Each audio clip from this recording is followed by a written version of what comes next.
Before diving into this incredible story, remember to subscribe to the channel and turn on notifications. Here, every story has something to say, and you won't want to miss a single one. Rain was pouring down on the narrow streets of Chicago's South Side. The streetlights cast a flickering glow, reflecting off the glistening asphalt, and each drop seemed to add to the heavy silence of the night. Marcus Reynolds walked with a calm but alert gait. A former sailor decorated for bravery in war zones, he had learned to read the signs of danger before they appeared. That evening, he was returning from a temporary job, his mind weary but his spirit unbroken. He was walking past dilapidated buildings and abandoned cars when two figures emerged from the shadows. Their uniforms indicated they were police officers, but their gazes and gait exuded something sinister. Derek Coleman and Randy Brooks, two officers known for their brutal and corrupt methods, arrested him without explanation. "Where are you going at this hour?" Coleman asked coldly. Marcus calmly replied, "Home."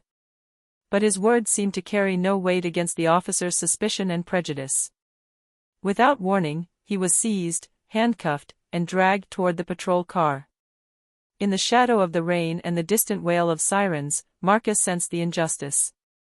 He knew he was facing men who judged before they understood, who wielded their power to intimidate. But he also knew that his training and military background made him capable of handling even the most desperate situations. As they pushed him into the cold cell at the police station, Marcus watched silently. His eyes, calm yet piercing, betrayed no fear. He knew this moment would be a test, not only of his patience, but of his ability to turn an unjust arrest into a lesson these corrupt police officers would never forget. And in that heavy silence, between the raindrops and the flickering neon lights, Marcus prepared himself. He had no idea yet that this night would reveal the truth about him, and that those who had unjustly arrested him would soon discover that they had underestimated a man whose courage had been forged by the fire of battle and the discipline of the Navy. Marcus Reynolds sat on the metal bench in the cell, his back straight, his hands cuffed in front of him. The cold metal bit into his skin, but he showed no complaint. Derek Coleman and Randy Brooks, the two corrupt cops, stared at him with a mixture of contempt and impatience. "So, you're going to talk now?" Brooks sneered. Marcus didn't reply. His gaze, calm yet intense, betrayed that he was assessing his attacker's every move. In the Navy, he had learned to remain in control, even when the situation seemed hopeless. Coleman approached, searching Marcus's pockets. His fingers then encountered something that immediately caught his attention, a case containing several military medals and a service record book. "What's all this?" he asked mockingly. Marcus replied in a measured voice, "These are memories from my service. 10 years in the Navy." Brooks frowned as he picked up the notebook to read a few lines. He discovered military terms, mission names, and decorations. "Wait, you're saying you served?" "Really?" he asked incredulously. Coleman burst out laughing. Yeah, so what? Who cares? You're still handcuffed." But Marcus showed no sign of fear. His years in the Navy had taught him an essential lesson: calm is a weapon. He carefully observed his tormentors' gestures, noting their habits, their expressions, and the weak points in their arrogance. "You know," Marcus said finally, his voice soft but firm, "it's easy to misjudge someone in the heat of the moment. But it's far more dangerous to underestimate someone you've unjustly arrested." The police officers exchanged a look, uncertain. They did not yet realize that the man they believed to be vulnerable was a former Marine, trained to confront injustice and turn a desperate situation to his advantage. Night fell, the city sirens wailed in the distance, and in that cold cell, a silent game of strategy and patience began. Marcus knew this unjust arrest was only the beginning. And soon, those who had abused their power would discover they had underestimated a man whose courage and discipline had been forged at the cost of his life itself. Marcus Reynolds still sat calmly in the cell, while Derek Coleman and Randy Brooks exchanged nervous glances. The heavy silence of the room contrasted sharply with the storm of thoughts swirling around the two officers. Brooks couldn't help but leaf through Marcus's notebook, intrigued by every line and every decoration. "You know, these medals aren't just for show," Marcus said, his voice soft but firm.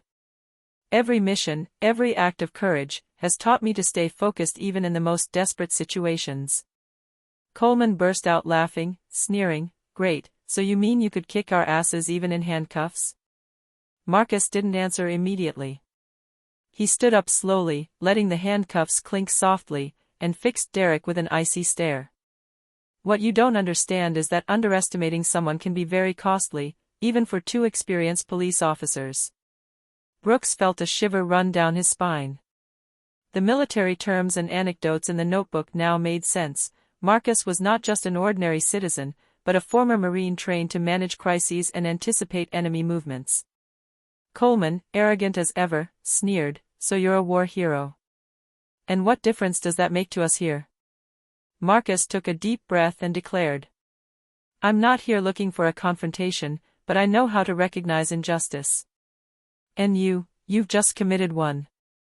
Brooks looked at Coleman, worried. "Derek, do you think he's bluffing?" Coleman shrugged, but worry was beginning to pierce his arrogance. Marcus continued, "You don't know me. You don't know what I'm capable of, or how I can turn a situation around when necessary." Marcus's tone, calm yet laden with implicit threat, shifted the dynamic of the room. The police officers, who had previously seemed in control, now felt exposed and vulnerable.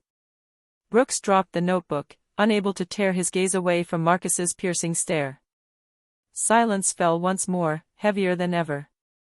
Marcus, sitting back on the metal bench, knew the game wasn't over. The revelation of his military past had sown doubt in his tormentors' minds. And soon, the game would change irrevocably, for Derek and Randy would discover that the man they had unjustly arrested was not only courageous, but capable of defending himself with extraordinary strategic intelligence. The next morning, the South Side precinct was bathed in a cold, gray light. Marcus Reynolds had spent the night thinking, observing every move of the officers and anticipating their every reaction. Derek Coleman and Randy Brooks were still tense, aware that their arrogance from the previous day had been shattered. Captain William Harris entered the police station for a morning inspection. Marcus was introduced as a man arrested for disturbing the peace. He remained calm, standing with his chest straight and his gaze fixed. Harris took the file in his hands and frowned. As he went through Marcus's military documents, his face changed. "Wait, you're Marcus Reynolds? The former Marine decorated for bravery in Iraq and Afghanistan?" Coleman and Brooks exchanged a panicked look. They had never realized they had arrested a man whose name was respected by the army and the government. Captain Harris, in a firm tone, declared, "These arbitrary and unjustified arrests will not be tolerated. You too, prepare to answer for your actions." Marcus, still handcuffed, took a step forward. His voice, calm but authoritative, echoed through the room. "I'm not seeking revenge, Captain. But I want justice to be done." Harris nodded, impressed by Marcus's dignity and composure. He immediately ordered his release and launched an internal investigation into Derek and Randy. In the office, Derek Coleman tried to justify himself, but every word seemed counterproductive. Randy Brooks, for his part, was pale, unable to find an excuse. The weight of Marcus's military experience and the recognition of his name had completely reversed the dynamic. The police officers, who thought they had an ordinary citizen in their grasp, were now under the stern gaze of the law and their superior. Marcus was escorted out of the police station, but his calm and dignity left a lasting impression.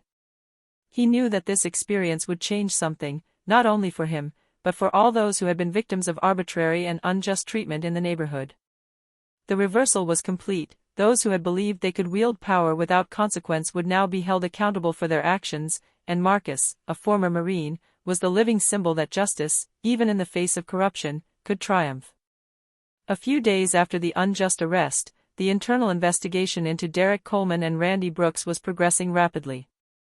Evidence of corruption and abuse of power was mounting, and their superiors could no longer ignore the seriousness of the situation. Marcus Reynolds, although free, continued to behave with calm and dignity. He did not seek personal revenge, but wanted justice to be served for himself and for all those unjustly arrested or mistreated by corrupt police officers. Captain William Harris summoned Derek and Randy to his office. The air was heavy, and the two men, once arrogant, were now visibly nervous. Harris spoke to them firmly. "You have abused your authority. Your actions are unacceptable and will have legal consequences." A few days later, Derek Coleman and Randy Brooks were suspended and charged with abuse of power, wrongful arrest, and discriminatory treatment. The news spread throughout the neighborhood, and many saw the case as a symbol of justice and courage. Marcus, for his part, received a formal apology and compensation for the harm suffered. But more importantly, he had shown that dignity, patience, and composure could transform a desperate situation into a moral victory. In the neighborhood, residents began to tell the story of the former Marine who, despite an unjust arrest, had remained calm and inspired respect. Young boys and girls saw him as a role model. Even in the face of corruption and injustice, strength lies not only in physical power, but also in courage, discipline, and integrity. Marcus Reynolds had never sought the limelight. But this ordeal had proven one thing: injustice can be fought, and even those who abuse their power eventually face the truth. And in the silence that followed the storm, the lesson remained clear to all: never underestimate a man whose courage was forged in the crucible of battle and the pursuit of values.